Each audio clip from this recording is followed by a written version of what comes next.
Hello everyone, welcome back to मेरा study. तो आज का सबसे पहला क्वेश्चन हम लोग का, the weight of 2W and W are connected by an inflexible string and rest on two inclined plane inclined at 30 degree and 60 degree respectively as shown in figure below. Angle alpha will be equal to, देखो इसमें यहाँ पर दिया हुआ है angle alpha, इस figure में पूछ रहा है कि ये एंगल अल्फा का वैल्यू क्या होगा वो बताइए हम लोग को। देखो फिगर थोड़ा सा मतलब यहाँ पे बनाने में ज़्यादा कॉम्प्लिकेट होगा, लेकिन हम लोग समझते हैं कि कैसे बनाएंगे। क्वेश्चन को बनाने के लिए देखो सबसे पहले क्या करेंगे, ये जो 2W और W दोनों बॉडी का वेट दिया हुआ है, इस वेट को हम लोग दो परपेंडिकुलर डायरेक्शन में तोड़ लेंगे। परपेंडिकुलर डायरेक्शन यानी जो म्यूचुअल परपेंडिकुलर हो। डायरेक्शन कौन कौन सा होगा? एक डायरेक्शन होगा इस वाले प्लेन जो 30 डिग्री पे इंक्लाइंड है, इस प्लेन के परपेंडिकुलर, और एक डायरेक्शन होगा इस प्लेन के अलोंग। एक तो इस डायरेक्शन में तोड़ेंगे इस W को भी, और इस स्ट्रिंग में जो T टेंशन लगेगा उसको भी। फिर इस बॉडी के लिए इस स्ट्रिंग में जो T टेंशन लगेगा उसको, और इस W को इसके परपेंडिकुलर और इसके अलोंग तोड़ लेंगे, बैलेंस कर देंगे, बस उसी से हम लोग का सवाल बन जाएगा। अब ये फिगर बहुत छोटा है तो इसके लिए हम लोग अगर अलग फिगर ड्रॉ करते हैं साइड में, देखो सबसे पहले ये हो गया हम लोग का ट्राइंगल। इस ट्राइंगल में एंगल दिया हुआ है, ठीक है, ये एंगल हम लोग को दिया हुआ है, मैं कलर चेंज कर लूँ। देखो ये एंगल दिया हुआ है 30 डिग्री और ये एंगल दिया हुआ है 60 डिग्री, ठीक है। तो डिफॉल्ट ये एंगल कितना हो जाएगा? 90 डिग्री, ठीक है। इसके बाद ये दोनों बॉल, और ये बॉल कनेक्टेड है एक इनफ्लेक्सिबल स्ट्रिंग से। इनफ्लेक्सिबल मतलब कि वो एक्सटेंड नहीं करेगा, ऐसा नहीं कि वेट लटका हुआ है तो वो खींच गया, तन गया या नमड़ गया, जो भी समझ लो, ठीक है। इसके बीच का एंगल दिया हुआ है अल्फा। और क्या है, हम लोग तोड़ेंगे इसको कैसे? अलोंग। सबसे पहले तो हम लोग इस वाले गोला का देखते हैं कि इसको कैसे होगा। देखो इसको तोड़ेंगे तो ये डायरेक्शन आएगा, ठीक है। एक W वेट काम कर रहा था यहाँ पे नीचे, 2W, इसी को तोड़ेंगे। देखो तो इस W और इस परपेंडिकुलर के बीच में कितना एंगल बनेगा? 30 डिग्री ही बनेगा। कैसे? देखो जैसे मान लो कि ये दोनों लाइन जो है एक थीटा एंगल बना रहा है, तो अब तुम क्या करो कि इस लाइन पे भी परपेंडिकुलर डालो और फिर इस लाइन पे भी परपेंडिकुलर डालो, तो ये दोनों परपेंडिकुलर भी जो आपस में एंगल बनाएंगे वो थीटा एंगल ही बनाएंगे, ठीक है। तो उसी तरीके से यहाँ पे ये परपेंडिकुलर डाले हैं इंक्लाइंड वाले पे, और वेट तो परपेंडिकुलर होगा ना इस नीचे वाले लाइन पे, तो दोनों का एंगल सेम ही हो जाएगा, ये भी 30 डिग्री होगा। तो अब इसको अगर तोड़ोगे तो इधर आ जाएगा 2W cos 30 डिग्री। हम उम्मीद कर रहे हैं कि ये कैसे तोड़ रहे हैं ये आप लोग को आता होगा, नहीं तो फिर आपको डिटेल वाला जो थ्योरी क्लास है बेसिक वाला वो देखना पड़ेगा। इधर हो जाएगा 2W sin 30 डिग्री, ठीक है। तो जब इसका कंपोनेंट तोड़ लिए तो ये बचेगा नहीं, ये हो जाएगा खत्म। अब इस स्ट्रिंग में तो टेंशन काम कर रहा होगा, इधर टेंशन तो हमेशा अवे फ्रॉम द बॉडी काम करता है, तो टेंशन को अगर इधर तोड़ेंगे, ये एंगल कितना दिया हुआ है? अल्फा, ठीक है। कॉरस्पॉन्डिंग एंगल से भी अल्फा हो जाएगा, तो T इधर टूटेगा तो ये हो जाएगा T cos अल्फा, ठीक है। अब सेकेंड बॉडी पे आते हैं, इस वाले बॉडी पर। इस वाले बॉडी पर भी सेम काम करेंगे हम लोग। तो इसका वेट इधर काम कर रहा था बस W, तो इसको जब इधर देखेंगे एंगल तो ये हो जाएगा 60, और इसको इधर तोड़ेंगे तो ये हो जाएगा W cos 60, ठीक है। और इधर टूटेगा W sin 60। तो जब दोनों कंपोनेंट तोड़ लिए तो ये हट जाएगा, तो इसको हटा देते हैं, थोड़ा साफ सुथरा लगेगा, ठीक है। चलो ये वाला लाइन तो परपेंडिकुलर है ना इस वाले लाइन पे, ठीक है। यहाँ 90 बना रहा है और यहाँ भी 90 बन रहा है। इसका मतलब हुआ कि ये वाला जो प्लेन है वो और ये वाला जो परपेंडिकुलर लाइन है ये दोनों आपस में पैरेलल होगा, और जब हम इस स्ट्रिंग को ट्रांसवर्सल मान लेंगे तो ये अल्फा, तो ये वाला एंगल भी हो जाएगा अल्फा, यानी अल्टरनेट इंटीरियर एंगल से दोनों एंगल क्या हो जाएगा? सेम, ठीक है। तो हम लोग फिर क्या कर सकते हैं, ये एंगल को अल्फा लिखेंगे इधर से, ठीक है। तो अब इसका जो टेंशन होगा इस रस्सी में, इसको भी दो डायरेक्शन में तोड़ेंगे, तो ये एक तो इधर ही टूटेगा, दूसरा इधर टूटेगा। तो इधर टूटेगा तो हो जाएगा T cos अल्फा, इधर टूटेगा तो हो जाएगा T sin अल्फा। अब देखो ये दोनों फोर्स एक दूसरे के अपोजिट लग रहा है और एक ही लाइन के अलोंग, यही दोनों एक दूसरे को बैलेंस करेगा। एक ये इधर, दूसरा ये इधर। और फिर इस वाले बॉडी के लिए एक ये इधर और एक ये इधर, दोनों को बैलेंस कर लेंगे, हम लोग को अपना आंसर मिल जाएगा। देखो, तो जब हम लोग बैलेंस करेंगे तो हम लोग को क्या मिलेगा, T cos alpha equal to 2w sine 30 degree, एक तो ये मिल जाएगा। दूसरा क्या है हम लोग का, T sine alpha equal to w sine 60 degree. Equation 1 equation 2, equation 1 को इक्वेशन 2 से या फिर इक्वेशन 2 को इक्वेशन 1 से डिवाइड कर दो ऐसे करके, तो ये हो जाएगा हमारा T sine alpha divide by T cos alpha equal to w sine 60 divide by 2w sine 30। ठीक है, देखो w कैंसिल, इधर से टी कैंसिल, तो ये इधर बचेगा हम लोग को sine alpha by cos alpha, ये हो जाएगा टेन अल्फा इक्वल टू, इधर है साइन 60 √3/2 और नीचे है हमारा 2 into sine 30 degree, sine 30 degree हो जाता है हमारा 1/2, तो ये 2 हो जाएगा कैंसिल, तो यहाँ से टेन अल्फा इक्वल टू आ गया √3/2, तो अल्फा इक्वल टू हो जाएगा 10 इनवर्स √3/2। तो ये हो गया हमारा आंसर जो कि है ऑप्शन नंबर डी। अब नेक्स्ट क्वेश्चन देखते हैं, when a body fall freely under gravitational force it poses, कितना वेट, अगर वो फ्री फॉल वाला केस है बॉडी के साथ तो वो कोई भी वेट पोजेस नहीं करता है। ठीक है, तो 0 वेट होगा। नेक्स्ट क्वेश्चन है, a barrage is pulled by 2 tugboat as shown in figure below.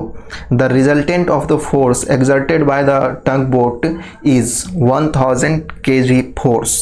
What will be the value of theta so that the tension in the rope 2 is minimum? देखो, barrage यहाँ पे मान लो कि कोई एक होगा, कोई बड़ा सा जहाज हो या फिर कुछ भी सामान ढोने वाला हो जो पानी में चलता हो, उसको खींच के ले जा रहा है।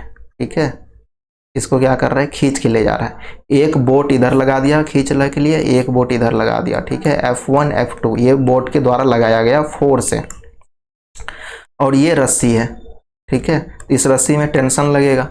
अब इस रस्सी में अगर टेंशन लगेगा तो कह रहा है कि ये जो थीटा एंगल है हमारा, ये कितना हो, थीटा को कितना रखना चाहिए कि जो रोप 2 है, ये जो दूसरा वाला रोप है, इसमें टेंशन कम से कम लगे, कितना लगे, मिनिमम टेंशन लगनी चाहिए। ठीक है, तो कैसे सॉल्व करेंगे इसको देखते हैं। चलो, जैसे देखो ये वो पॉइंट है या बराज है जिसको खींच रहे हैं, इधर हम लोग का लग रहा है F1, ये है हम लोग का रिजल्टेंट 1000, और ये लग रहा है थीटा एंगल पे F2।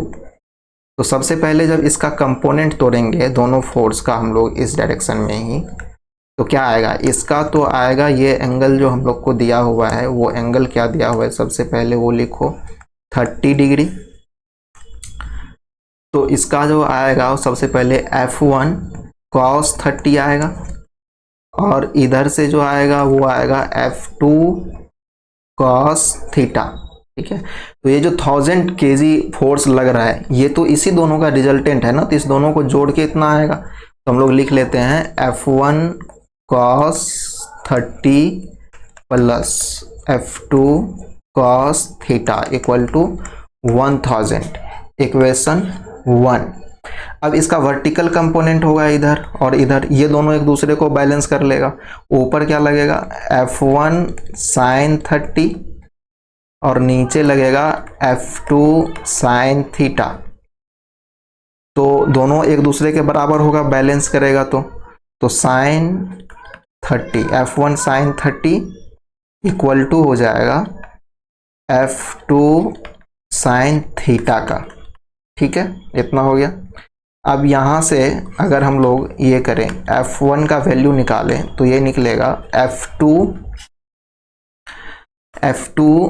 sin theta divide by F1 तो उधर ही रखे ना, तो sin 30 डिग्री इक्वेशन 2 का वैल्यू हम लोग इक्वेशन 1 में रख देते हैं। ठीक है, 2 in 1, तो हम लोग को क्या मिलेगा यहाँ से, F2 sin theta divide by sin 30 into cos 30 तो पहले से है वहाँ पर, तो ये हो जाएगा F2 cos theta equal to 1000। ठीक है, अब जब हम इसको आगे सॉल्व करेंगे तो यहाँ से हम लोग क्या करते हैं कि फ्रैक्शन वाला एडिशन करेंगे, तो ये हो जाएगा F2 sine theta into cos 30 plus F2 cos theta sine 30 equal to 1000 into sine 30। ठीक है, अब यहाँ से हम लोग क्या करते हैं, F2 कॉमन ले लेते हैं इस तरफ। ठीक है, F2 को अगर हम लोग कॉमन ले लें तो हम लोग को बचेगा sine theta cos 30 plus cos theta sine 30 equal to, देखो इधर है 1000 और साइन 30 का वैल्यू 1/2, 2 से ये कट जाएगा तो आएगा 500, तो हम लोग यहाँ पे डायरेक्ट लिख लेते हैं 500। ठीक है, तो अब देखो F2 ये फॉर्मूला पे बैठ गया हमारा। ठीक है, sign A cos B plus cos A sine B, तो ये फॉर्मूला हो जाता है साइन ए प्लस बी, यानी ए की जगह पे है यहाँ पे थीटा और बी की जगह पे 30, तो F2 into sine theta plus 30, ये F2।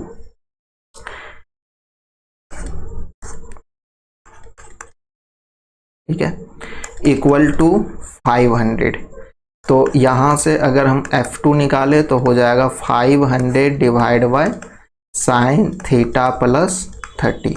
अब देखो साइन थीटा प्लस 30 ये डिनोमिनेटर में आ गया, तो F2 को क्या रखना था, क्वेश्चन वगैरह मिनिमम रखना है, इसको मिनिमम रखना है तो डिनोमिनेटर हमारा मैक्सिमम होना चाहिए, और साइन थीटा का वैल्यू मैक्सिमम कितना होता है 1। ठीक है, मैक्सिमम तो हम लोग को जो मिलता है वो साइन थीटा का वैल्यू 1 ही मिलता है, और वो होता है 90 डिग्री पे, यानी कि ये जो थीटा साइन के अंदर है इसका वैल्यू 90 होना चाहिए। ठीक है, तो हो जाएगा थीटा प्लस 30 इक्वल टू 90, तो यहाँ से थीटा निकालेंगे 90 माइनस 30, थीटा इक्वल टू हो जाएगा 60 डिग्री, तो थीटा का वैल्यू 60 डिग्री होना चाहिए। ऑप्शन नंबर सी है इसका आंसर। नेक्स्ट क्वेश्चन है, in the figure given below a weight of 20 kg is suspended at one end of cord and weight of 30 kg is suspended at other end of cord passing over the pulley। देखो, and neglecting the weight of rope and pulley tension in cord will be, देखो कह रहा है कि ये जो पुली है इसका भी वेट को नेग्लेक्ट करो और ये जो रस्सी है इसका भी वेट को नेग्लेक्ट मारो और बताओ कि इसमें टेंशन कितना होगा। ठीक है, तो ये देखो टेंशन एक इधर लगेगा, टेंशन इधर लगेगा, और ये फिगर देख के पता चल रहा है कि ये बॉडी जाएगा तो नीचे, क्योंकि ये 30 kg का है और ये जाएगा ऊपर। ठीक है, तो इधर वेट एक्ट करेगा। ठीक है, देखो ये मास दिया हुआ है केजी में, हम लोग जी का वैल्यू 10 मीटर पर सेकेंड स्क्वायर एज्यूम कर लेते हैं, तो इधर कितना वेट एक्ट करेगा 300 न्यूटन। ठीक है, चलो फिगर बना लेता हूँ मैं। इधर देखो ये हो गया पुली, ये हो गया 30 kg का ऑब्जेक्ट, इधर हो गया हमारा 20 kg का ऑब्जेक्ट, तो इसका वेट नीचे काम करेगा, तो 20 इंटू 10 तो ये हो जाएगा 200 न्यूटन, और इसका नीचे काम करेगा, ये तो केजी में ये भी केजी में, तो ये हो जाएगा 300 न्यूटन, और रस्सी में टेंशन लगेगा T दोनों ऊपर की तरफ। ठीक है, अब इसमें टेंशन पूछ रहा है तो क्या करेंगे, देखो ये 30 kg वाला है, ये जाएगा नीचे और ये जाएगा ऊपर, तो दोनों को लिखते हैं पहले इक्वेशन में, बाकी सब खुद आ जाएगा। देखो तो ये चूंकि जाएगा ऊपर तो हम लोग क्या लिखेंगे, T माइनस 200 इक्वल टू 20 मास था इंटू जो एक्सेलरेशन आएगा वो इक्वेशन 1, और नीचे वाला तो नीचे जा रहा है ना, तो नेट फोर्स इसका मतलब नीचे काम कर रहा है, तो फिर इसको क्या लिखेंगे 300 माइनस T इक्वल टू 30, और जो एक्सेलरेशन रहेगा वो दोनों के लिए तो सेम ही होगा। अब क्या करो कि दोनों को डिवाइड कर दो, इक्वेशन 1 को इक्वेशन 2 से। ठीक है, तो ये हो जाएगा T minus 200 divide by 300 minus T equal to 20 into A divide by 30 into A हो जाएगा कैंसिल, 0 0 कैंसिल, तो यहाँ बचा 2/3, क्रॉस मल्टीप्लीकेशन कर लो, 3T minus 600 equal to 600 minus 2T, तो इधर लाओगे तो हो जाएगा 5t इक्वल टू हो जाएगा 1200, t equal to 1200 divide by 5, cut के हो जाएगा 24 और एक आएगा 0, तो t इक्वल टू हो गया 240 न्यूटन, जो कि हमारा एक भी ऑप्शन नहीं है, तो option number D none of these होगा इसका आंसर। नेक्स्ट क्वेश्चन है कि 2 wire AO and BO supports a vertical load W at O as shown in a figure below. The wire are of equal length and equal cross sectional area. The tension in each wire, देखो यहाँ पे 2 wire दिया हुआ है इस तरह से, एक तो दिया हुआ है OB, इधर दिया हुआ है O2A, और कह रहा है कि एक वेट को सपोर्ट कर रहा है वो है W। तो इसका देखो एंगल वगैरह दिया हुआ है, तो लामीज थ्योरम लगाएंगे, इक्विलिब्रियम कंडीशन में है। ये टोटल एंगल कितना हो जाएगा 135, ठीक है 135, और ये भी हो जाएगा 135। अरे यहाँ से यहाँ 90, फिर 45 जोड़ दो, इधर 45 इधर 45, तो ये बीच में बचेगा 90, ठीक है। तो ये एंगल हो गया 90, ठीक है। लामीज थ्योरम लगा लो, बस बन जाएगा। क्या हो जाएगा, tension in OA divide by OA के सामने वाला angle sine 135, tension in OB इसके सामने वाला एंगल साइन में 135 ही है। उसके बाद है W वेट, इसके सामने वाला एंगल 90। तो यहाँ से देखो T ऑफ OA निकालोगे तो ये हो जाएगा W बाय साइन 90, साइन 90 का वैल्यू तो ये तो 1 ही हो जाता है, इसको 1 ही रख दो, ठीक है। इसके बाद तुमको साइन 135 का वैल्यू आ जाता है 1/√2, ये भी हो जाएगा 1/√2। तो यहाँ से ये निकालोगे तो मल्टीप्लाई में चला जाएगा, तो ये हो जाएगा 1/√2 W/√2। तो यही हो जाएगा answer option number D. Option number D हो गया सही आंसर।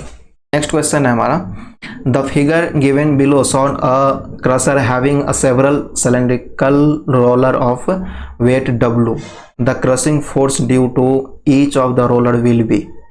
W होगा या लेस देन W होगा, मोर देन W होगा, या फिर अनप्रेडिक्टेबल है, मतलब नहीं कह सकते। देखो यहाँ पे क्या कर रहा है कि ये ऐसे करके घूम रहा है और ये रोलर ऐसे चारों तरफ घूमेगा और बीच में जो भी चीज़ आएगा उसको क्रश करेगा। शायद चूड़ा मिल में चूड़ा इसी तरह से कूटा जाता है, जहाँ तक हमको याद है बचपन में जाते थे कुटाने के लिए। देखो यही है रोलर, इधर लगा हुआ है इसमें शाफ्ट, ये घूमेगा चारों तरफ, तो रोलर घूमेगा, वेट नीचे की तरफ काम कर रहा है। तो कह रहा है कि जो क्रशिंग फोर्स होगा वो क्या होगा, तो ये होगा मोर देन W। कैसे, देखो जो क्रशिंग फोर्स होगा ना तुमको, वो बॉडी का वेट प्लस जायरोस्कोपिक एक्शन भी लगता है, वो कितना हो जाएगा I⍵/R। तो देखो वेट में कुछ चीज़ें हम जोड़ रहे हैं तो वेट से ज़्यादा ही होगा, ठीक है। तो ये तो तुम्हारा हो गया वेट, ठीक है, और ये किस वजह से आएगा, ये आएगा जायरोस्कोपिक एक्शन के वजह से, ठीक है। नेक्स्ट क्वेश्चन है, the standard gravity force of 1 kg is force equal to m into a, m दिया है 1 और g वाला हो जाएगा 9.81, तो option number A. Next question है, the tendency of body to resist the change of rest और the motion is known as inertia, मतलब जिस अवस्था में है हम उसी अवस्था में रहना चाहते हैं, यही टेंडेंसी था inertia. Next question, impulse momentum equation is based on first law, second law, third law, या all of the above, second law, ठीक है, न्यूटन सेकेंड लॉ। देखो F इक्वल टू पढ़ते हैं m इंटू ए, a क्या होता है v-u/t, multiply करो अंदर में तो mv-mu डिवाइड बाय t। ये हो गया फाइनल मोमेंटम P2, ये हो गया initial momentum P1 divide by 2। इसी को तो कहते हैं rate of change of momentum is equal to force, ठीक है, जो भी कह लो। तो ऑप्शन हो गया B. Next question, what is 1 newton. देखो 1 न्यूटन, देखो फोर्स इक्वल टू फॉर्मूला क्या होता है m इंटू ए, हमको F1 चाहिए तो m को कितना रखना पड़ेगा 1 और a को कितना रखेंगे 1। तो 1 kg के ऑब्जेक्ट पे जब 1 मीटर पर सेकेंड स्क्वायर का एक्सेलरेशन क्रिएट करना हो तो जो फोर्स रिक्वायर्ड होगा वो 1 न्यूटन कहलाएगा, ठीक है। तो accelerate the 1 kilogram of mass at the rate of 1 kilometre, गलत। एक्सलरेट द 1 ग्राम 1 मीटर पर सेकेंड स्क्वायर, नहीं 1 kg होगा। Need the acceleration of 1 gram of mass, गलत। अच्छा ये मिली में दिया है, चेक करना पड़ेगा पहले। अगला option accelerate the 1 kilogram of force 1 metre पर second square, option number D सही है, सी भी गलत है। ठीक है, देखो यहाँ पे यूनिट चेंज करके दिया था दोनों, तो चेक करना था, लेकिन ऑप्शन 4 है सही। ठीक है, नेक्स्ट क्वेश्चन है हमारा, which of the following is true with respect to coplanar forces. Coplanar force उसको कहते हैं जिसका लाइन ऑफ एक्शन एक ही प्लेन में लाई कर रहा हो।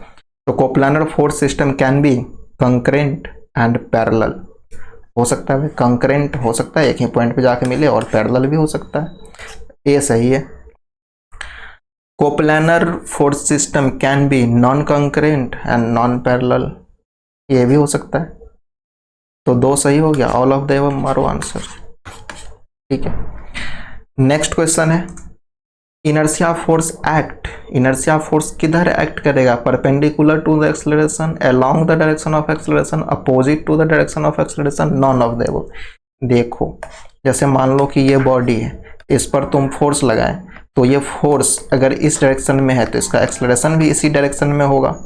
लेकिन इनर्शिया क्या कहेगा कि बॉडी को हम यहीं रहेंगे, तो तुम जब इधर ले जाओगे तो बॉडी कहाँ, उसके अपोजिट ना एक्ट करेगा, तो opposite to the direction of acceleration. तो इस वीडियो में यहीं तक, अगला वीडियो आपको कल मिल जाएगा, तब तक मज़े मारो, उससे पहले चैनल सब्सक्राइब मारो।